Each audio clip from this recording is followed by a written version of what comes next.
सबको जय मसीह की।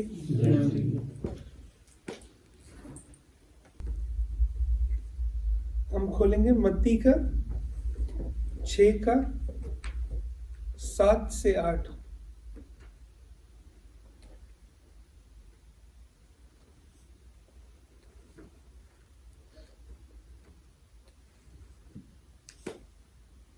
मैं इंग्लिश में रीड कर लेता हूँ, फिर ब्रदर सैम पंजाबी में रीड कर लेंगे।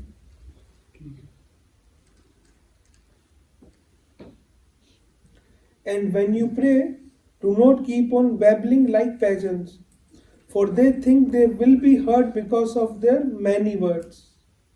Do not be like them, for your Father knows what you need before you ask Him. ਜਦੋਂ ਤੁਸੀਂ ਪ੍ਰਾਰਥਨਾ ਕਰੋ ਤਾਂ ਪਰਾਈਆਂ ਕੌਮਾਂ ਦੇ ਲੋਕਾਂ ਵਾਂਗ ਨਾ ਕਰੋ, ਕਿਉਂਕਿ ਉਹ ਸਮਝਦੇ ਹਨ ਕਿ ਸਾਡੇ ਜ਼ਿਆਦਾ ਬੋਲਣ ਨਾਲ ਸਾਡੀ ਸੁਣੀ ਜਾਵੇਗੀ। ਇਸ ਲਈ ਤੁਸੀਂ ਉਹਨਾਂ ਵਰਗੇ ਨਾ ਹੋਵੋ, ਕਿਉਂਕਿ ਤੁਹਾਡਾ ਪਿਤਾ ਤੁਹਾਡੇ ਮੰਗਣ ਤੋਂ ਪਹਿਲਾਂ ਹੀ ਤੁਹਾਡੀਆਂ ਜ਼ਰੂਰਤਾਂ ਨੂੰ ਜਾਣਦਾ है। Amen. क्योंकि हमारे पिता हमारे मांगने से पहले ही जानते हैं। अब इस हिसाब से देखें अगर, तो हमें प्रेयर करने की जरूरत ही नहीं है, अगर दूसरी तरह से देखें। मगर साथ साथ लिखा है in this manner therefore pray. भाई आप मुझे पंजाबी में रीड कर देंगे लाइन 9 को। ਤੁਸੀਂ ਇਸ ਤਰ੍ਹਾਂ ਪ੍ਰਾਰਥਨਾ ਕਰੋ। यहाँ पर लिखा है in this manner therefore pray, इस कारण तुम दुआ करो। ऐसा नहीं लिखा है कि इस कारण तुम दुआ ना करो। हमारे पिता जानते हैं, वचन में लिखा है हमारे मांगने से पहले ही कि हमें किन चीजों की आवश्यकताएं हैं। मगर साथ में ये भी यीशु मसीह ने कहा है therefore in this manner pray, फिर भी तुम लोग दुआ करो। हम जब दुआ करते हैं तुम खुदा के सामने खुदा को दिखाते हैं कि हम खुद को हम्बल कर रहे हैं, खुद को नम्र कर रहे हैं, खुदा के सामने खुद को सौंप, खुदा के सामने झुक रहे हैं। खुदा जानते हैं हमें किन चीजों की जरूरत है, मगर हम जब खुदा के सामने जाते हैं हम खुदा को दिखाते हैं हम खुद को आपके सामने अधीन कर रहे हैं। खुद को हम खुदा के सामने उस वक्त हम हम्बल करते हैं, खुदा को हम अपना दिल दिखाते हैं। 2 क्रॉनिकल्स का साथ में वचन रीड कर देंगे, सबके लिए आसान हो जाएगा। 2 क्रॉनिकल्स का 7 का 14। ਇਹ ਮੇਰਾ ਦੂਜਾ ਇਤਿਹਾਸ ਹੋਏਗਾ। ਸੈਕੰਡ ਕ੍ਰੋਨਿਕਲ 7 का 14। ਜੀ ਸੁਲੇਮਾਨ का ना। हाँ जी, पुरानी नियम में से। हाँ। ਅਤੇ ਜੇ ਮੇਰੀ ਪ੍ਰਜਾ ਜੋ ਮੇਰੇ ਨਾਮ ਤੇ ਕਹਾਉਂਦੀ ਹੈ ਅਧੀਨ ਹੋ ਕੇ ਪ੍ਰਾਰਥਨਾ ਕਰੇ ਅਤੇ ਮੇਰੇ ਦਰਸ਼ਨ ਦੀ ਚਾਹਵੰਦ ਹੋਵੇ ਅਤੇ ਆਪਣੇ ਭੈੜੇ ਰਾਹ ਤੋਂ ਮੁੜੇ, ਤਾਂ ਮੈਂ ਸਵਰਗ ਉੱਤੋਂ ਸੁਣ ਕੇ ਉਹਨਾਂ ਦੇ ਪਾਪ ਮਾਫ ਕਰਾਂਗਾ ਅਤੇ ਉਹਨਾਂ ਦੇ ਦੇਸ਼ ਨੂੰ ਬਹਾਲ ਕਰ ਦੇਵਾਂਗਾ। उनके पाप क्षमा करूंगा। सेकंड इतिहास 7 नंबर बुक। यहाँ पे क्या लिखा है, अगर वो प्रजा खुद को अधीन करे तो मैं क्या करूंगा, उनके पाप क्षमा करूंगा और उस देश को बहाल कर दूंगा। जब हम खुदा के पास दुआ करते हैं, उनके सामने खुद को अधीन करते हैं, यहाँ पे साफ साफ लिखा है कि खुदा ने कहा मैं उनको बचा भी दूंगा। और साफ लिखा है वर्ड, जब हम हम्बल करते खुद को खुदा के अधीन करते, खुदा के हाथों में देते हैं खुद को। मैं एक छोटा सा एग्जांपल लेना चाहूंगा। जैसे अभी के टाइम के लोगों को लेकर या कुछ बाइबल से रिलेटेड जिनको मैं जानता हूं, वो कहते हैं अगर खुदा को सब पता है, अगर खुदा सब जानते हैं, तो हम दुआ क्यों करें? खुदा तो हमसे प्यार करते हैं, तो हम फिर क्यों दुआ, क्यों प्रार्थना करें? बाइबल में ये भी लिखा है, हमने वचन पढ़ा अभी, कि मैं जानता हूं कि तुम लोगों को किस चीज की आवश्यकता है, तुम लोगों को किस चीज की जरूरत है। जब हम खुदा के पास जाते हैं, हमारे मनों में बहुत बारी बहुत कुछ होता है, सिर्फ हम दुनियावी चीजों को देखते हैं। प्रॉब्लम यहाँ है, बहुत ऐसी चीजें होती हैं हमारे मनों में, हमारी खुद की ही प्रॉब्लम्स, डिप्रेशन, तकलीफ है, बहुत चीजें होती हैं, और हर एक चीज का एक वक्त है। मगर जब खुदा के पास आते हैं हमें वो सुकून मिलता है जो पूरी दुनिया में कोई नहीं दे पाता, जो सिर्फ हमें यीशु दे सकता है।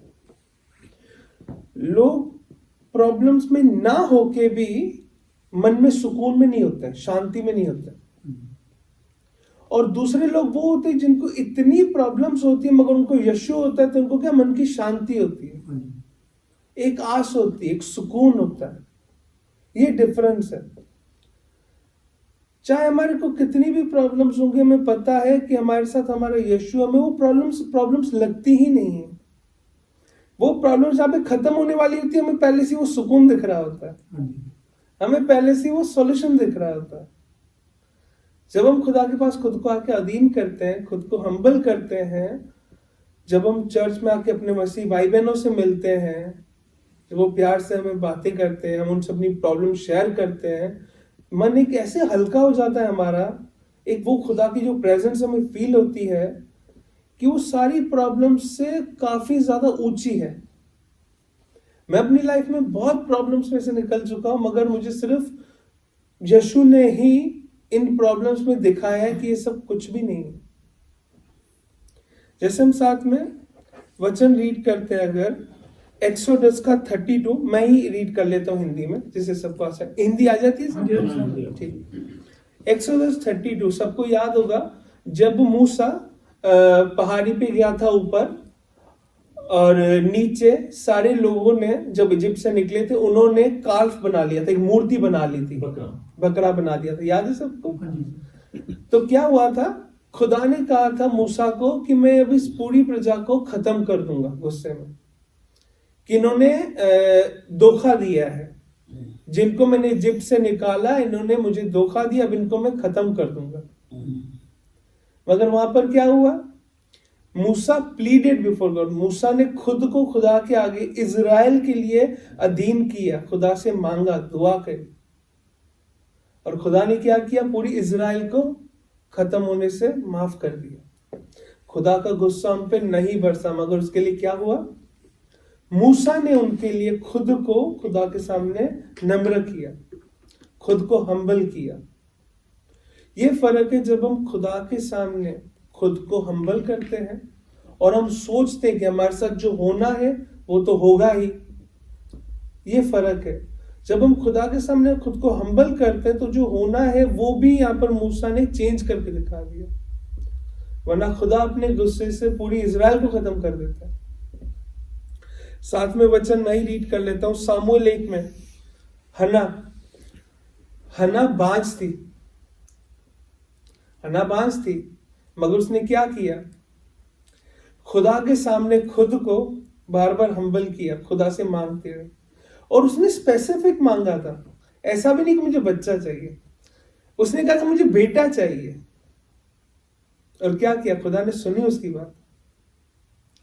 अगर वो छोड़ देती कि मेरे साथ जो होना है वो तो होना ही है, मैं भी बांझ हूं, वो उस आशीष को नहीं ले पाती। खुदा ने उसको सुना जब वो खुदा से बार बार खुद को अधीन करती रही खुदा के सामने, तब खुदा ने उससे कहा और खुदा ने उसे ब्लेस करा।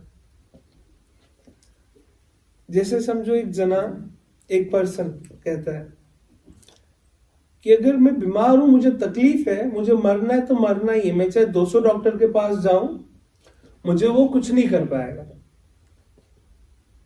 तो मैं क्यों जाऊं, चाहे 200 डॉक्टर्स भी होंगे मुझे कुछ नहीं कर पाएंगे, मुझे मरना है तो मरना है। दूसरा कहता है अगर मुझे बचना है तो मुझे बचना ही है, मैं क्यों जाऊं डॉक्टर के पास। सेकंड, मैं जो वचन अभी कहने जा रही हूं मेरी जिंदगी से बहुत रिलेटेड है। 2 किंग्स का 20 का 1 से 6, मैं इसमें भैया की हेल्प चाहूंगा कि वो पूरे वचन को रीड करें। 2 किंग्स का 2 राजा की किताब का 20 का 1 से 6। मैं पहले एक बार इंग्लिश में रीड करना चाहूंगा खुद के लिए भी। In those days, Hezekiah became ill, and was at the point of death. And prophet Yeshaiah, son of Amos, went to him and said, "This is what the Lord says. Put your house in order, because you are going to die. You will not recover." Hezekiah turned his face to the wall and prayed to the Lord. "Remember, O Lord, how I have walked before you faithfully and with wholehearted devotion, and have done with his good in your eyes." And Hezekiah wept bitterly. Before Yeshaiah had left the middle court, the word of the Lord came to him. "Go back and tell Hezekiah, the leader of my people, this is what the Lord, the God of your father David says. I have heard your prayer and seen your tears. I will heal you. On the third day from now, you will go up to the temple of the Lord. I will add 15 years to your life, and I will deliver you and this city from the hand of the king of Assyria. I will defend this city from my sake and for the sake of my servant David." ਇੱਕ system ਉਹਨਾਂ ਦਿਨਾਂ ਵਿੱਚ ਹਿਜਕੀਆ ਬਿਮਾਰ ਹੋ ਕੇ ਮਰਨ ਵਾਲਾ ਸੀ, ਤਾਂ ਆਮੋਸ ਦਾ ਪੁੱਤਰ ਜਸਾਯਾ ਨਬੀ ਉਹਦੇ ਕੋਲ ਆਇਆ ਤੇ ਉਹਨੂੰ ਆਖਿਆ ਕਿ ਯਹੋਵਾ ਇਹ ਆਖਦਾ ਹੈ, ਤੂੰ ਆਪਣੇ ਘਰਾਣੇ ਉੱਤੇ ਜ਼ਿੰਮੇਵਾਰੀ ਪਾ, ਕਿਉਂ ਜੋ ਤੂੰ ਮਰਨ ਵਾਲਾ ਹੈ ਅਤੇ ਬਚੇਗਾ ਨਹੀਂ। ਤਦ ਉਹਨੇ ਕੰਧ ਵੱਲ ਮੂੰਹ ਫੇਰ ਕੇ ਯਹੋਵਾ ਕੋਲੋਂ ਇਹ ਪ੍ਰਾਰਥਨਾ ਕੀਤੀ, ਹੇ ਯਹੋਵਾ, ਮੈਂ ਤੇਰੀ ਮਿੰਨਤ ਕਰਦਾ ਹਾਂ, ਯਾਦ ਕਰੀ ਕਿ ਮੈਂ ਕਿਵੇਂ ਵਫਾਦਾਰੀ ਅਤੇ ਦਿਲ ਦੀ ਖਰਿਆਈ ਨਾਲ ਤੇਰੇ ਹਜ਼ੂਰ ਚੱਲਦਾ ਰਿਹਾ ਹਾਂ, ਅਤੇ ਜੋ ਤੇਰੀ ਨਿਗਾਹ ਵਿੱਚ ਭਲਾ ਹੈ ਉਹ ਮੈਂ ਕੀਤਾ ਹੈ। ਤਦ ਹਿਚਕੀਆ ਭੁੱਬਾਂ ਮਾਰ ਮਾਰ ਕੇ ਰੋਇਆ। ਤਾਂ ਇਸ ਤਰ੍ਹਾਂ ਕਿ ਜਹੋਜਾ ਨਿਕਲ ਕੇ ਵਿਹੜੇ ਦੇ ਵਿਚਕਾਰ ਵੀ ਨਹੀਂ ਗਿਆ ਸੀ ਕਿ ਯਹੋਵਾ ਦਾ ਵਚਨ ਉਸ ਨੂੰ ਮਿਲਿਆ ਕਿ ਮੁੜ ਜਾ ਕੇ ਆਪਣੀ ਪਰਜਾ ਦੇ ਪ੍ਰਧਾਨ ਹਿਚਕੀਆ ਨੂੰ ਆਖ, ਯਹੋਵਾ ਤੇਰੇ ਪਿਤਾ ਦਾਊਦ ਦਾ ਪਰਮੇਸ਼ਵਰ ਇਸ ਤਰ੍ਹਾਂ ਆਖਦਾ ਹੈ, ਮੈਂ ਤੇਰੀ ਪ੍ਰਾਰਥਨਾ ਸੁਣੀ ਹੈ, ਮੈਂ ਤੇਰੇ ਅਥਰੂ ਵੇਖ ਲਏ ਹਨ, ਵੇਖ ਮੈਂ ਤੈਨੂੰ ਚੰਗਾ ਕਰਨ ਵਾਲਾ ਹਾਂ। ਤੀਜੇ ਦਿਹਾੜੇ ਤੂੰ ਯਹੋਵਾ ਦੇ ਭਵਨ ਵਿੱਚ ਜਾਏਗਾ, ਮੈਂ ਤੇਰੀ ਉਮਰ ਵਿੱਚ 15 ਸਾਲ ਹੋਰ ਵਧਾਵਾਂਗਾ, ਅਤੇ ਮੈਂ ਤੈਨੂੰ ਤੇ ਇਸ ਸ਼ਹਿਰ ਨੂੰ ਅਸ਼ਰੂ ਦੇ ਰਾਜੇ ਦੇ ਹੱਥੋਂ ਛੁਡਾਵਾਂਗਾ, ਅਤੇ ਆਪਣੇ ਨਿਮਿਤ ਆਪਣੇ ਦਾਸ ਦਾਊਦ ਦੇ ਨਿਮਿਤ ਇਸ ਸ਼ਹਿਰ ਦੀ ਰੱਖਿਆ करांगा। यहाँ पर अगर हम देखें, राजा हिजकिया अगर सोचता कि अब बस यशायाह ने कह दिया है एंड जो होना है वो तो होना ही है, तो 15 साल छोटा टाइम नहीं होता। उसको एक हफ्ता ज्यादा मिला होता तो बोलते चलो कोइंसिडेंस है, जी लिया। 15 साल है, ये सिर्फ खुदा कर सकता है। खुदा ने उसको 15 साल ज्यादा दिए और साथ साथ उसकी प्रजा को असीरिया से जिताया भी। ये तब हुआ, पूरे वचन में लिखा है, जब उसने खुदा के सामने खुद को पूरी तरह से दे दिया, जब खुद को पूरी तरह से खुदा के सामने हम्बल किया, खुदा से उसने प्रेयर करी और रोया।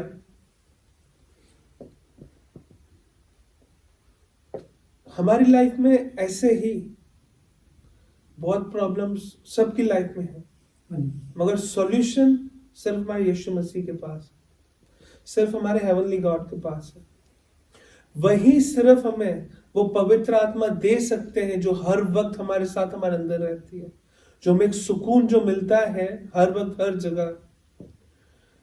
चाहे उस जगह पे कोई भी प्रॉब्लम्स हमें वो प्रॉब्लम दिखेगी नहीं, लगेगी नहीं कि वो प्रॉब्लम है, वो सिर्फ हमारे खुदा दे सकते हैं, प्रभु यीशु मसीह के नाम से।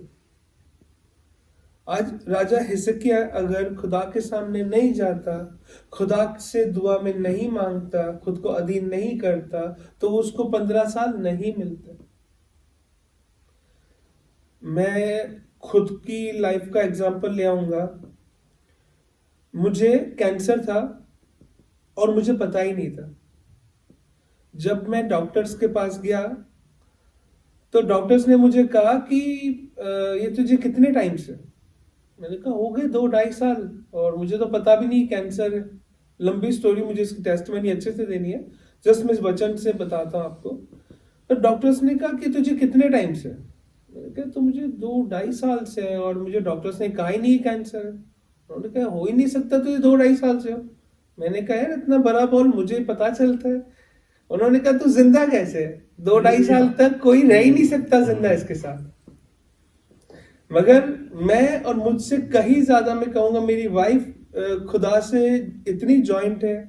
फास्टिंग करना, दुआ में रहना, ज्यादा टाइम स्पेंड करना, ये सिर्फ मेरे खुदा ने चमत्कार किया कि डॉक्टर्स देखते रह गए, सोचते रह गए कि ये जिंदा कैसे, 2.5 साल से इसके अंदर इतना बड़ा वो ट्यूमर कैंसर का कैसे रह सकता है। मैं खुदा में नहीं होता तो मैं यहां नहीं होता, मुझे पता है। ठीक है। मेरा ऑपरेशन होने वाला था, क्योंकि मुझे डॉक्टर्स ने कहा था एक नॉर्मल ट्यूमर है, उनको पता नहीं था कैंसर है। प्राइवेट हॉस्पिटल, बहुत अच्छी हॉस्पिटल में।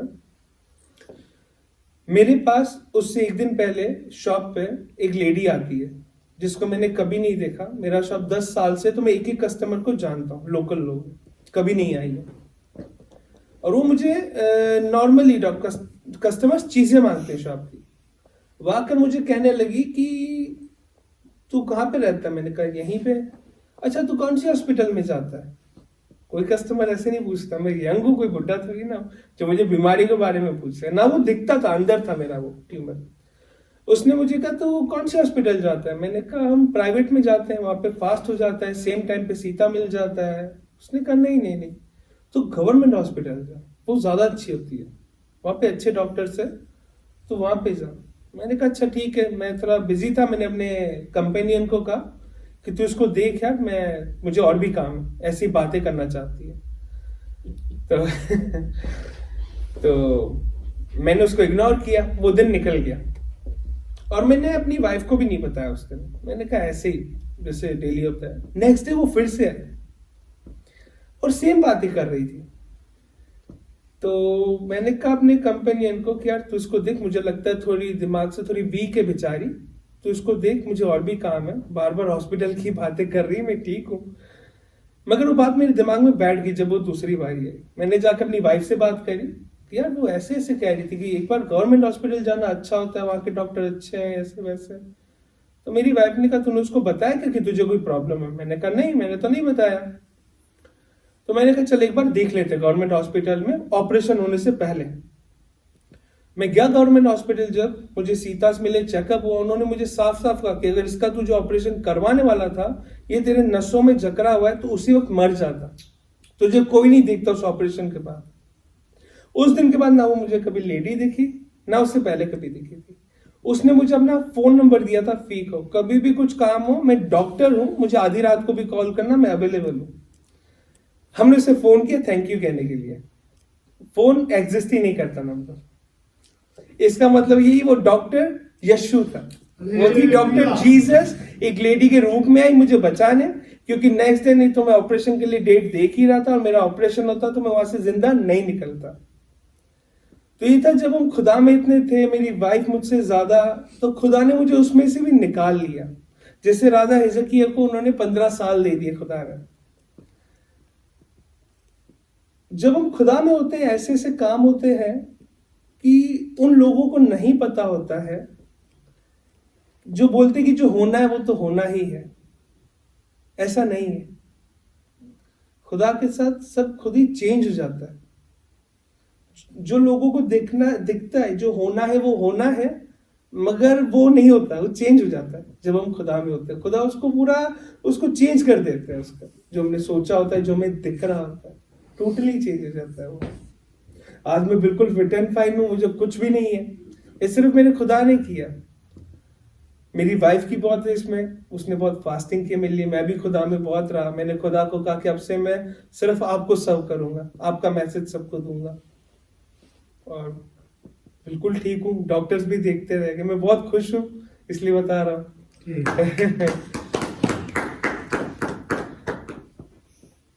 ये ऐसे जैसे कि खुदा में ब्लेस करना चाहते हैं, मगर खुदा चाहते हैं उससे पहले आप कुछ करें। कुछ करने का मतलब ये नहीं कि खुदा कुछ चाहते हैं। खुदा ने तो उल्टा सब बनाया है, वो हमसे क्या चाहेंगे दुनिया से? उनको ना जरूरत है, ना वो चाहते हैं, सब उनका ही, उन्होंने ही बनाया है। ठीक है। खुदा जो चाहते हैं वो हमारा दिल है, हमारा एक हम्बल हार्ट, एक अधीन सॉफ्ट हार्टेड। खुदा चाहते हैं कि हम अपने हम्बल हार्ट से उनके पास जाएं, अपने दिल को खोल के उनके आगे जाएं। वो जब हमें देखते हैं इस तरह, सारे दरवाजे खुल जाते हैं। मैं आसान लैंग्वेज में अगर कहूँ, जो हमें मुश्किलें जिंदगी की इतनी दिख रही होती हैं, सारे दरवाजे खुल जाते हैं जिंदगी के। बस हमें उनके आगे जाना है, खुद को अधीन करना है, उनके सामने हम्बल करना है।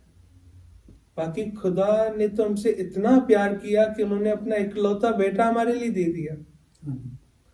तो हमसे अगर इतना प्यार करते हैं तो मुझे इसमें समझाने की भी जरूरत नहीं पड़नी चाहिए कि वो कितना प्यार करते हैं हमसे ज्यादा। मैं जैसे वचन रीड करना चाहूंगा, या मैं ही कह देता हूं। साम्स में, भजन संहिता में लिखा है, the Lord lifts up the humble. खुदा हम्बल इंसान को खुद ही ऊपर चढ़ाते हैं, हम्बल इंसान को।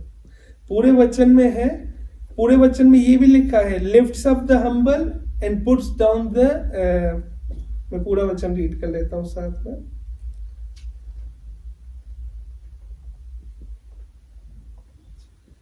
साम्स 147 का 6। जबूर 147 का 6।